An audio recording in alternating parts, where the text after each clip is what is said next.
Big boss nominations కి సంబంధించిన promo వచ్చేసింది. తొలి వారం నామినేషన్ లో హీట్ మామూలుగా లేదు. అయితే ఈ హీట్ ఇంకా కొనసాగుతూనే ఉంది. నిన్నటి ఎపిసోడ్లో ఉప్పు, పప్పు, గుడ్డు కూర వీటిపై డిస్కషన్స్ నడిచాయి. సాధారణంగా ప్రతి సీజన్లోనూ ముఖ్యంగా తొలి వారంలో ఇలాంటి గొడవలే ఉంటాయి.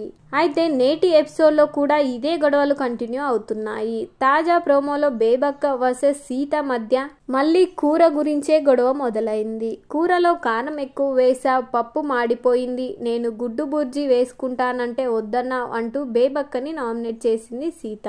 ఆ తర్వాత సోనియా విష్ణుప్రియకి ఇచ్చి పడేసింది. రెస్పాన్సిబిలిటీ లేనప్పుడు మానేయాలి, పక్కకి వెళ్లి చిల్ అవ్వని చెప్పింది.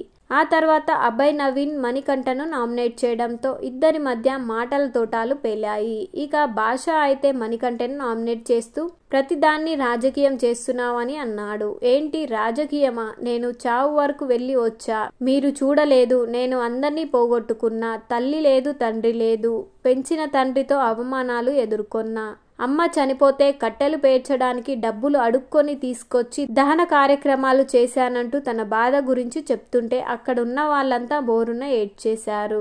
ఈ దెబ్బతో మరోసారి నాగమణికంఠపై సింపతి పెరిగిపోయింది. అయితే మణికంఠ కావాలనే సింపతి డ్రామా ఆడుతున్నాడని, కష్టాలేవి ఎవరికి ఉండవు అంటూ సింపతి స్టార్ అంటూ అతన్ని హేట్ చేస్తున్నవారు అంటున్నారు. ఇలాంటి మరెన్నో బిగ్ బాస్ లేటెస్ట్ అప్డేట్స్ కోసం లైక్ చేయండి, షేర్ చేయండి, సబ్స్క్రైబ్ టు మై ఛానల్.